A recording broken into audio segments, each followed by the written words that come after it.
Hey guys, and welcome to Dubai. Dubai is a city and an emirate in the United Arab Emirates, known for luxury shopping, ultra-modern architecture, and sandy beaches. Dubai was turned from a desert backwater into one of the world's most futuristic cities in less than 50 years. Where is Dubai located? In the eastern part of the Arabian Peninsula, on the coast of the Persian Gulf. The city is growing so fast, I was actually visiting it back in 1995 with my dad, and when I came here for the second time, I couldn't recognize anything. My first impression was that the city is just so overwhelming. Different parts of the city are just so spread out, and it's not clear how to get from one place to another.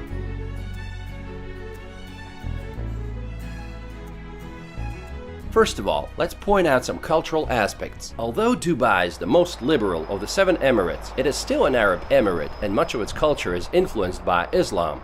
Criticizing the royal family, local laws, or the country in general will probably get you in trouble. Drinking in public or just being intoxicated in public is also against the law. When visiting public places, you gotta follow a certain dress code. Make sure you cover your shoulders and knees. Also, no kissing or hugging in public. You will hear a call to the prayer 5 times a day, no matter where you are, outside, in a mall, or at a business meeting. Filming people is basically illegal. You gotta ask for their permission first. Coffee good? Very good. The population of the city is 3.3 million people, and every year it increases by 170,000 people. You might be surprised, but the locals, or Emiratis, only make up about 10% of the population. Looking at all the luxury of Dubai, it might seem that everyone must be pretty wealthy around here, which is often the case for locals and some high-skilled expatriates coming from countries like the US, UK, and Canada.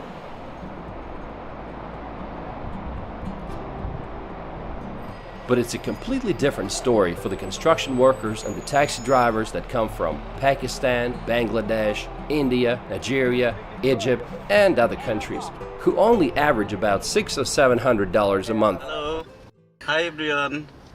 I'm Nazmul. I'm from Bangladesh. I'm in Dubai taxi. What's your name? My name is Sher Muhammad. Where do you come from? Pakistan, Peshawar. Nice to meet you. Yeah. They don't live in fancy neighborhoods. Rather, they live in communities such as this one. They can't afford to bring their families over here. And sometimes several men have to share one room. They're here to make some money and send it back to their home country. I want to mention this guy. He's from Egypt. He saw us on the subway trying to figure out how to get to a certain place, and he came to our rescue. He took us all the way to the destination and then even stopped to buy us some cold drinks, which was very nice of him. None of those people had plans to stay here longer than they needed to, because UAE citizenship is almost impossible to obtain. Even if you're born here, it doesn't change anything unless one of your parents is an Emirati. Just imagine a situation, say a young couple that comes from Egypt comes to live and work in Dubai. They give birth to a child who grows up, gets their education here, gets a job afterwards, and continues living in Dubai, thinking that Dubai is their home. Then that person's working visa is not extended for whatever reason, and they're told, go home. Go home where, they ask. Go home to Egypt, where that person had never been in their lifetime. In Dubai, the number of men exceeds that of women by more than double. There's about 2.5 males for every female.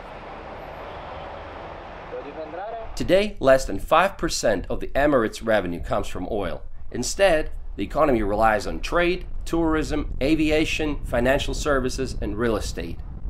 Tourism is doing well. Dubai is the 4th most visited city in the world. The city had 15 million overnight visitors in 2016. But the real estate situation is another story. Those who want to invest in Dubai have to keep an eye on the market. Several years ago, Dubai already found itself in a difficult situation when it needed a $20 billion bailout from its oil-rich neighbor, Abu Dhabi, to escape a debt crisis caused by collapsing property prices. Since 2014, residential property prices have dropped by more than 15% and are still falling. The housing market remains oversupplied, and looking at all the ongoing projects, I get a feeling that it might stay this way for a while. At the same time, they're expecting the city population to double by 2027.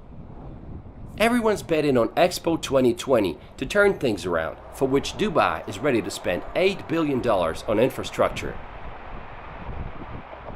Dubai has always been an attractive place to run a business for yet another reason: zero taxes.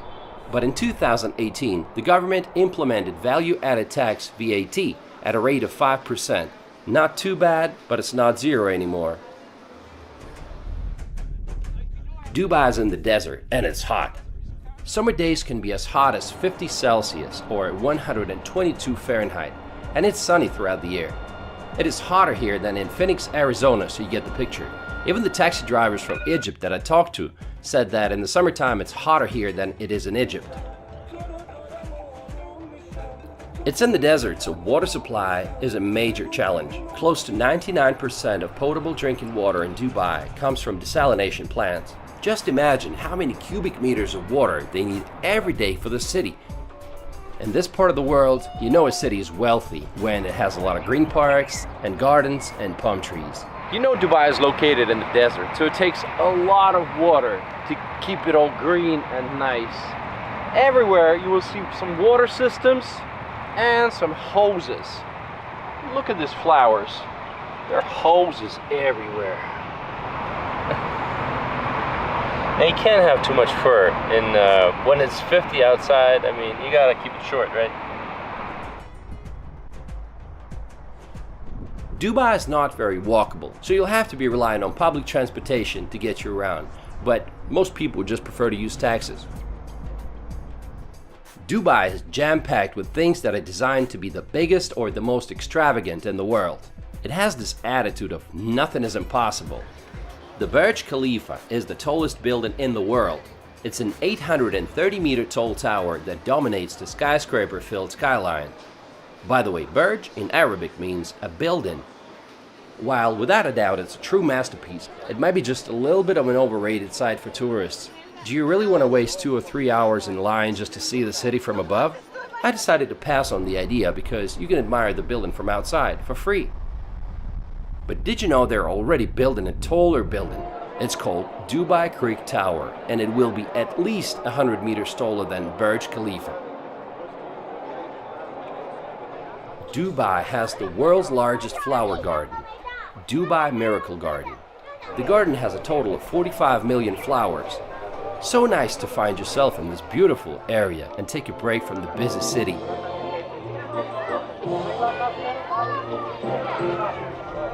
We are in the beautiful Miracle Garden in Dubai, and it seems like it's everything they've been lacking.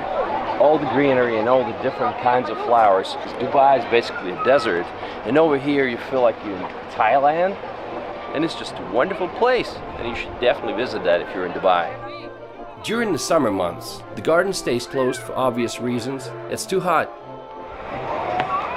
Oh, sorry about that. Man, sorry, I didn't see that, kid. Where do you find the best roads in the world?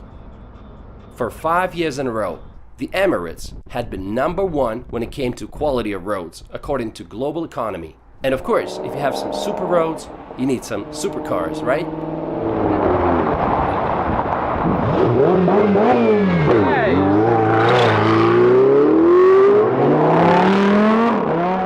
They have bus stops with air conditioning. They call them air-conditioned bus shelters, and there's more than 1,000 of them right now in the city.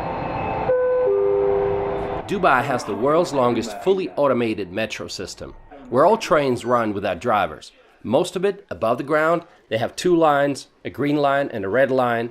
The red line goes along the main Dubai street, Sheikh Zayed Highway. There are 3 different classes of service: silver class, women and children only, and gold class. A ticket to the gold class is 2 times more expensive than usual. The best thing about it is it doesn't get crowded during rush hours. Public transportation in Dubai is pretty convenient, and the best way is to get a Note card, which is good for subway, it's good for bus. The only thing it's not good for is monorail, which you have to pay separately. Dubai is also known for one of the most ambitious engineering structures of our time: an artificial palm tree archipelago, Palm Jumeirah, which added nearly 50 miles to the coastline. We are on the famous artificial island, the Palm. And over there you see the wave breaker, which goes around the island and it protects it from strong winds and strong waves up to 4 meters high. Atlantis de Palm is a luxury hotel resort located at the apex of the Palm Jumeirah. Among other things, it has Aquaventure Water Park and the Lost Chambers Aquarium that is home to 65,000 marine animals. Hi, where you guys from? From Sweden. Hello, Russia. Welcome to Dubai. Thank you. Okay, bye-bye. Bye. There's another Atlantis on the way. It's a $1.4 billion Royal Atlantis that is expected to be opened in 2020. You can travel the Palm Island on monorail, which is an entertainment by itself. There are many means of transportation in Dubai, and one of them is monorail. The ticket is very pricey. It's $5.5 one way. So let's take a look at what it's like on the inside.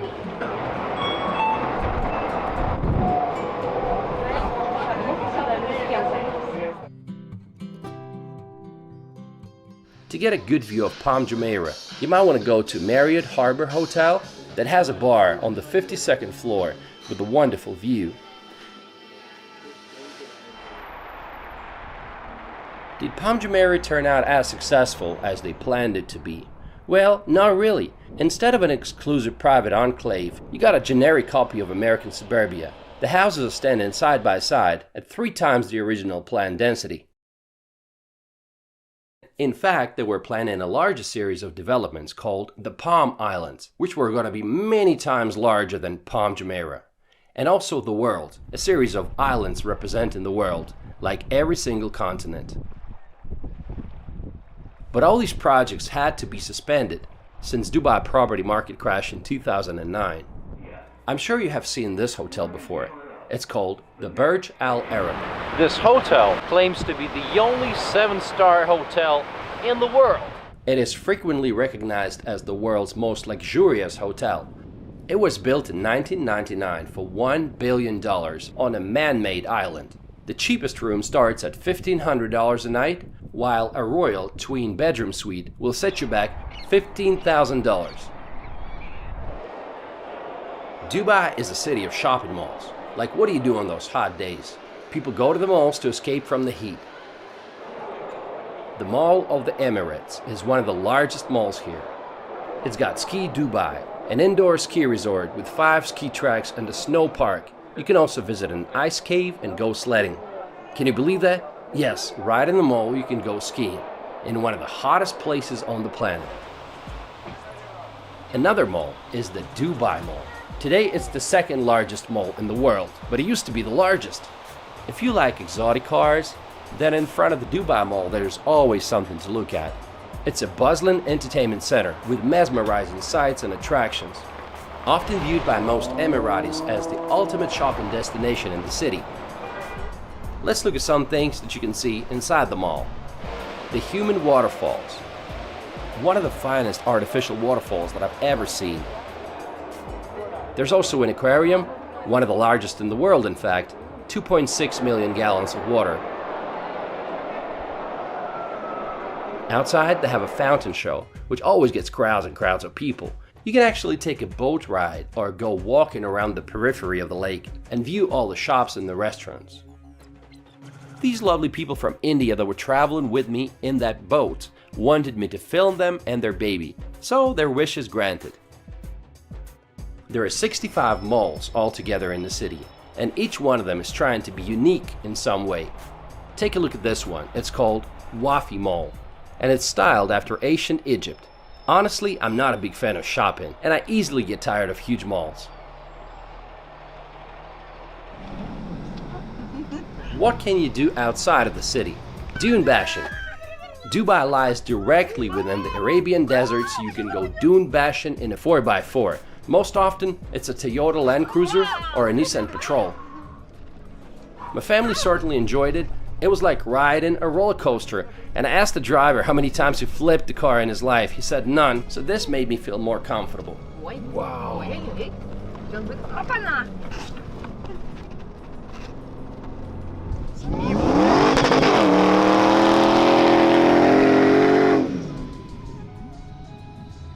Hey Okay guys, so we are in the desert and you can do crazy things like that. They give you a professional driver and it takes you along the desert. Okay, the ride's very bumpy, but if you like stuff like roller coasters, you're gonna enjoy it.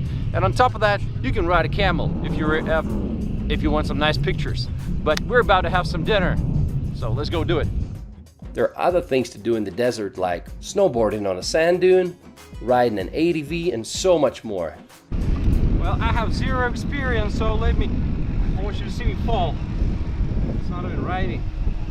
Okay, I'll give it a try. Okay, guys. Chicken. Then they offer you a dinner and a show with dances and performances. Just to give you the scale, we had 700 people that night, and our driver said that there are altogether about 20 companies doing that in the city. Even in the desert, you can meet some awesome people from around the world. So, where are you from? I'm Swiss. I'm Canadian. You're Canadian? Yeah. But you said you live here. I do. Oh, okay. So, is it work related? Yeah. Oh, cool. And you're just visiting? Yeah, I've been here for a week now. So what have you guys done for fun? Like, What did we do the first day? We went to the Mall of Dubai. We went to the top of the Burj Khalifa, Miracle Garden. Go to Jumeirah Beach. It's really nice. hey, what's your name? Annika. Oh, what's your name? Hanadi. Nice to meet you. Nice to meet you. One of my favorite places in Dubai is the Global Village. It's a huge park that combines cultures of 90 countries from all across the world in one place. Okay guys, welcome to London. Oh, wait a second. I think I'm mistaken. We're in Moscow. Welcome to Moscow. Actually, we're in New York City, right? It's pretty confusing, but actually we are in Dubai, and this place is called the Global Village. You can get souvenirs, spices, and try food from almost every corner of the planet. Well, except for Israel.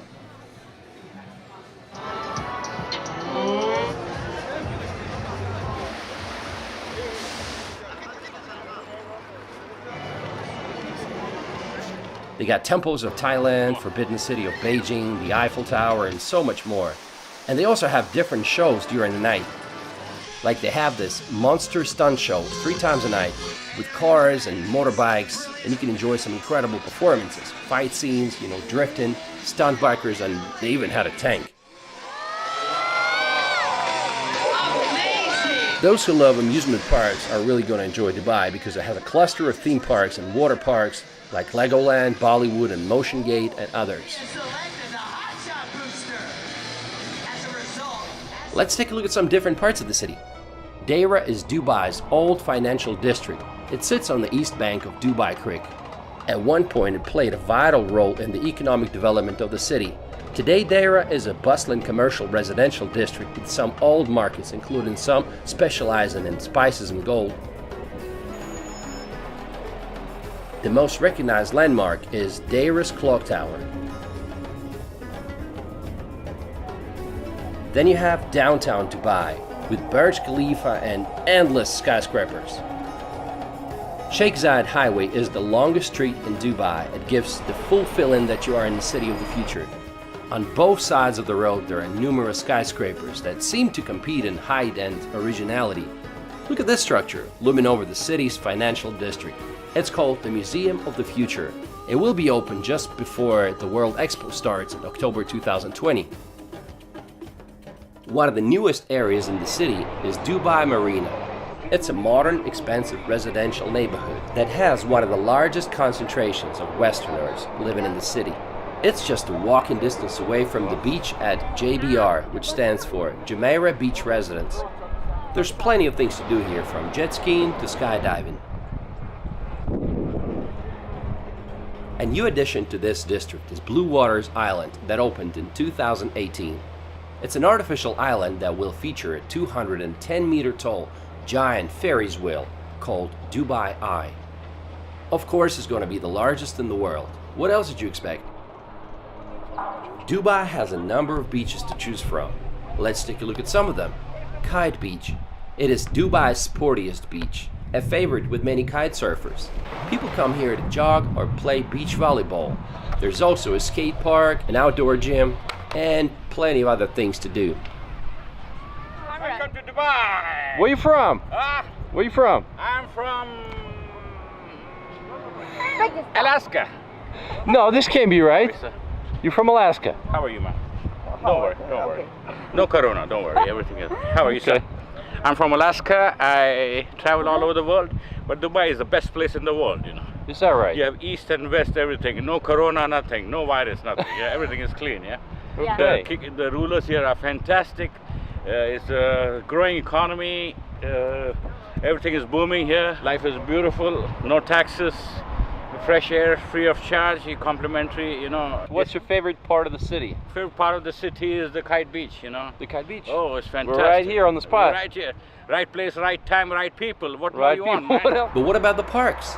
My first impression was that the city's nothing but a concrete jungle and there's no parks. Well, it's not like that. There are plenty of parks. This one's called Al Barsha, where people come to go jogging or just take a break from the busy city life. They even have golf courses here, can you imagine? So how did it all start? Dubai was a village of fishermen and pearl hunters until the mid-20th century. The best way to look at this distant past is to visit the Dubai Museum. It is located in Fort Al Fahidi, which is the oldest building in Dubai, built in 1787. Pearl hunting was the main source of income for the local population back then, but the invention of artificial pearls by the Japanese in the 1930s destroyed the economy. In 1968, Great Britain abandoned the protectorate of the Gulf countries. Right around this time, oil was discovered, and from that moment, the Emirates got a quick start in the development. They say driving a car in Dubai is not for everyone. Locals say that if you miss an exit, it might take you 20 to 30 minutes to get back on the route. Speeding fines are no joke. For example, if you exceed the speed limit by 20 kilometers an hour, your fine's going to be an equivalent of $82. But if you exceed it by 80 kilometers an hour, it's going to be $820.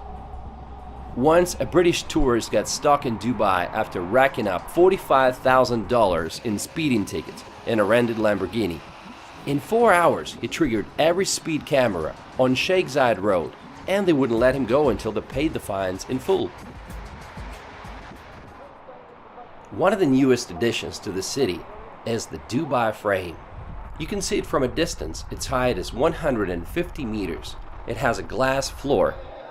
The idea is that it splits the city into the old part and the new part.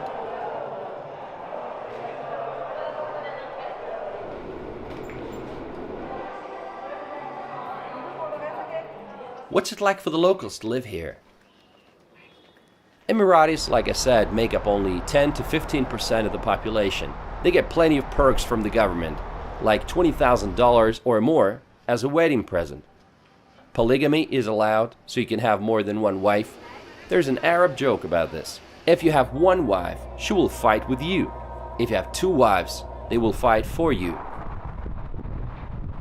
Recently, they introduced mandatory military service, so now Emirati men who have finished secondary school and aged between 18 and 30 will have to serve a year and 4 months. Did you know they have a Ministry of Happiness here? Sheikh Mohammed, who is Vice President and Prime Minister of the country and ruler of the Emirate of Dubai, said that he is not going to tolerate poor government services, and he declared that he would remove staff and officials who are not performing well. He's also known to visit government departments when they least expect him. One time he was visiting Dubai municipality, and he was surprised to find directors and senior officials not present at their workplace during his visit. They say Dubai has a development plan until the year 2070. That's impressive, but is it a comfortable city for foreigners? While salaries are competitive, they say that one of the biggest challenges here is to build a circle of friends. People come and go all the time, and to make friends with the locals is not that simple. Some people say that Dubai doesn't make them feel like they belong there. Some people told me that in Singapore, after work, you go drinking beer with the locals. But in Dubai, it's just not happening. There's internet censorship, and voice calls on Skype and WhatsApp are restricted. Be careful what you post on social media. There's been cases when foreigners got in trouble after posting something negative about Dubai on Instagram or Twitter. What about women's rights? While I'm not a big expert, but how do you explain numerous attempts of members of the royal family to flee the country? Just read about Princess Latifah, who tried to flee but got caught, and she hasn't been seen since March 2018. On the bright side, there's definitely been some progress. Dubai has recently loosened its liquor laws to allow tourists to purchase alcohol in state-controlled stores. They ended prison sentences for loan defaulters. Before, if you were late with payments, you could be sentenced to jail for up to 3 years. Now you just get a fine instead of jail time. The city is very safe, and that's despite the fact that it has millions of visitors from all over. And most importantly, it's a fun place to live in. It's a melting pot of different cultures, and there's so many events happening all the time. To me, Dubai is like the amusement park of the planet, where the most daring ideas are implemented. Some of them succeed and some fail, but everybody wants to come here and see it for themselves. And you can't help but admire the determination of Dubai to be moving forward. And I want to end this video with a quote from Sheikh Mohammed. "The race for excellence has no finish line. I want Dubai to be number one. Not in the region, but in the world. Number one in everything, high education, health, and housing. I want to give my people the highest way of living." Okay guys, thanks for watching. I hope you enjoyed the video.